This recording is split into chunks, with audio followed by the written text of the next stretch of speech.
Donc, toujours justement dans les rémunérations, je vais donc donner la parole au docteur Schwarzen-Truber et à Madame Laetitia Goéo, justement pour nous présenter donc, ce qui existe maintenant pour accompagner les jeunes médecins qui désirent s'installer, parce qu'il y a beaucoup de choses, et c'est vrai que les jeunes médecins sont pas forcément au courant de toutes les aides qui sont possibles. Est-ce que vous pouvez, on va commencer par Madame Goéo, est-ce que vous pouvez nous présenter rapidement les aides qui existent au niveau de la caisse d'assurance maladie, enfin au niveau de l'assurance maladie? Oui, merci beaucoup.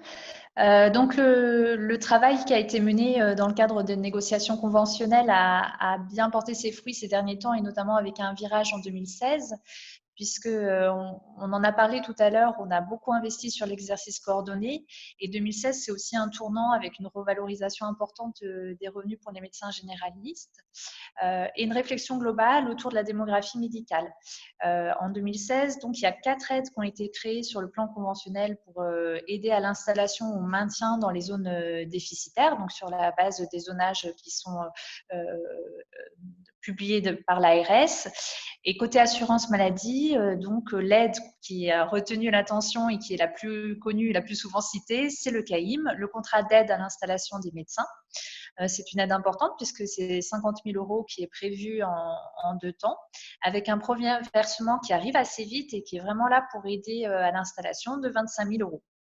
Donc, la contrepartie, eh bien, c'est d'exercer 5 ans en secteur dans la zone, en secteur 1 ou en secteur 2 avec une option Optam pour avoir une partie de tarifs qui respectent les tarifs opposables, de participer au dispositif de permanence des soins et de s'impliquer dans une démarche d'exercice coordonné. Donc, toutes ces aides, elles sont toujours mises en place en coordination avec l'Agence régionale de santé. Il y a déjà une centaine de médecins en Occitanie qui ont pu en bénéficier. Donc, c'est vraiment très bien pour favoriser ces installations. Toutes ces aides, c'est pas toujours facile de savoir si un territoire il y est éligible ou pas. Donc pour vous aider, il y a un outil qui existe qui s'appelle Réseau de médecins. Et là, vous pouvez choisir votre région, puis la commune ou le territoire sur lequel vous voulez vous installer. Et vous savez, en répondant à quelques questions de suite, si vous pouvez être éligible à une des aides de l'assurance maladie, mais aussi à celle de l'Agence régionale de santé. Et puis, au-delà de cet outil, du site PAPS qui est porté par l'ARS et qui a plein de renseignements très utiles, s'il y a des questions, eh bien, on s'est organisé avec l'Agence régionale de santé pour que ce soit l'assurance maladie ou l'Agence régionale de santé qui répondent, on vous donne les mêmes éléments d'information sur la base de ce qu'on appelle un guichet unique qui a vocation à s'ouvrir ensuite à d'autres partenaires. Et du coup, il y a un mail pour nous joindre ou un numéro de téléphone, le 3608, qui vous permet d'avoir une réponse plus individualisée par rapport à votre projet d'installation. Merci beaucoup. Donc, en fait, vous nous donnez là déjà des renseignements avec un numéro 3608 et avec un site internet sur lequel les futurs installés peuvent aller se renseigner. Donc, on va demander au docteur Schwarzen-Truber de l'ARS. Eric, est-ce qu'il y a aussi au niveau de l'ARS des aides et une facilité de retrouver les aides auxquelles les jeunes médecins auraient le droit de prétendre? Oui, donc au niveau de l'ARS, nous avons un ensemble d'aides individuelles et collectives qui viennent compléter celles de l'assurance maladie. Au niveau des aides individuelles, nous avons tout d'abord une aide qui est très importante et qui concerne les étudiants. Donc, les étudiants qui signent un contrat d'engagement de service public, un CESP, qui obtiennent une bourse de 1 200 € par mois et qui ensuite vont s'installer dans les zones sous-dotées pendant un nombre d'années équivalent à minima à celui pendant lequel ils ont touché la bourse. Donc ça, c'est un accompagnement important que nous faisons auprès de ces étudiants jusqu'à leur installation. Nous avons ensuite un autre contrat qui a eu pas mal de succès ces dernières années. C'est le contrat praticien territorial médecin général, le PTMG, qui lui assure un certain niveau de garantie mensuelle pendant les 2 premières années. Alors, c'est vrai que le plafond est atteint assez rapidement, mais ce contrat est en train d'être revu par le ministère et de façon à relever les plafonds et à le mutualiser avec d'autres contrats qui ont un peu moins bien fonctionné ces dernières années. Nous avons ensuite une aide importante qui est celle de l'installation des médecins généralistes dans les communes de montagne. Vous savez qu'en Occitanie, nous avons plus de 1500 communes qui sont en montagne, donc une grosse partie du territoire. Et là, ces aides de 40 000 € à l'installation d'un médecin, avec les mêmes conditions un peu que pour le CAIM. Ce contrat vient un peu compléter le CAIM dont a parlé Madame Laetitia Gouéo auparavant, puisque nous nous étions rendus compte que le CAIM n'étant disponible que dans les zones d'intervention prioritaire, les ZIP, là, on ouvre davantage à d'autres territoires et en particulier certains territoires de la montagne.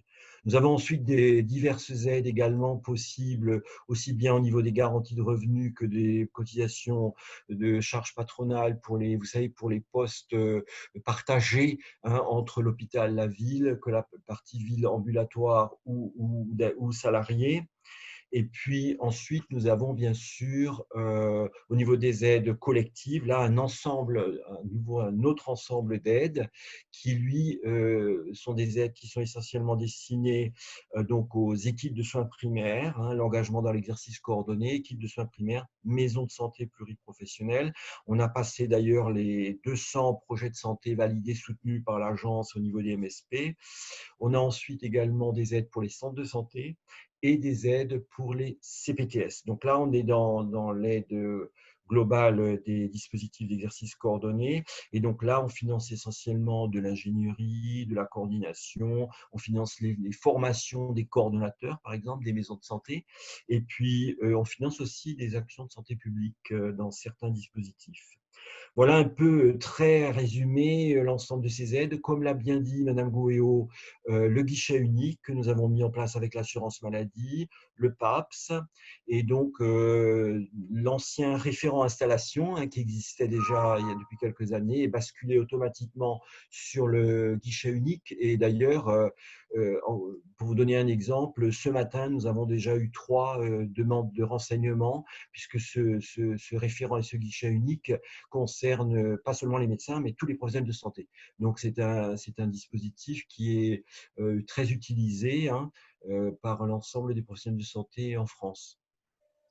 Merci. Donc, tous ces renseignements, en fait, sont consultables facilement, soit par le site de l'agence régionale, soit sur l'assurance maladie, et ça bascule de l'un à l'autre. On peut les retrouver facilement. Il suffit de taper PAPS Occitanie dans Google, PAPS, P-A-P-S Occitanie, et ensuite vous vous laissez guider. Merci beaucoup. Donc, à côté de ces aides par l'assurance maladie et l'ARS, est-ce qu'il y a, Monsieur Laporte, des aides au niveau fiscalité, au niveau fiscal, qui seraient apportées à des jeunes médecins qui s'installent? Alors les aides, bien évidemment, de mon administration ne sont pas des aides sonnantes et trébuchantes. Mais par contre, et vous allez le voir, il y a un certain nombre d'aides qui permettent d'éviter de payer l'impôt jusqu'à des montants, somme toute, assez élevés. Je vais rapidement résumer. Donc ces aides sont évidemment nationales, une administration d'État, donc aide nationale. Par contre, dans la documentation mise à disposition, il y a des liens cliquables qui permettent sur toute la région Occitanie de voir département par département quelles ont été les mesures qui sont votées par les collectivités. Parce que bien généralement, ce sont les collectivités territoriales qui décident d'appliquer ou pas tel mécanisme prévu au niveau national. On a par exemple, notamment pour justement les milieux ruraux et les zones de montagne, les zones de revitalisation rurale, l'aide, entre guillemets, c'est l'exonération des bénéfices à hauteur de 200 000 €. Donc, on ne verse pas 200 000 €, mais on évite de prendre 200 000 €. Ce n'est pas négligeable. On a également les ZFU. Alors là, c'est l'inverse, c'est les zones franches urbaines. On en a une bien connue à Montpellier. Et là, les exonérations vont jusqu'à 50 000 €. Là aussi, c'est quand même une somme. On ne verse pas les 45 000 euros que peuvent verser d'autres, mais ne pas prélever 50 000 euros de bénéfices, c'est important. Il y a également l'aide qui est versée pour l'installation dans les communes de moins de 2000 habitants. L'exonération des 60 jours de permanence de soins, c'est un système qui fonctionne avec l'ARS. Et donc, vous voyez que l'exonération du chiffre d'affaires de 60 jours de soins, c'est 2 mois de chiffre d'affaires qui ne seront pas soumis à l'impôt. Donc, c'est là également une aide indirecte, mais une aide qui est quand même tout à fait importante, en tous les cas à nos yeux. Ces aides sont à la fois des aides au niveau du bénéfice, hein, donc ce qui est soumis à l'impôt sur le revenu, et également en ce qui concerne, je vais parler un petit peu technique, la contribution foncière des entreprises, l'ex-taxe professionnelle que tout le monde connaissait, qui n'existe plus depuis près de 15 ans. Donc voilà, brièvement résumé, les mécanismes atténuateurs de l'impôt qui sont proposés par la DGFiP. Merci beaucoup. Et c'est pareil, tous ces renseignements, c'est-à-dire les endroits où ces exonérations sont possibles, on les retrouve soit sur votre site, soit en vous contactant directement à la direction des finances publiques. Tout à fait.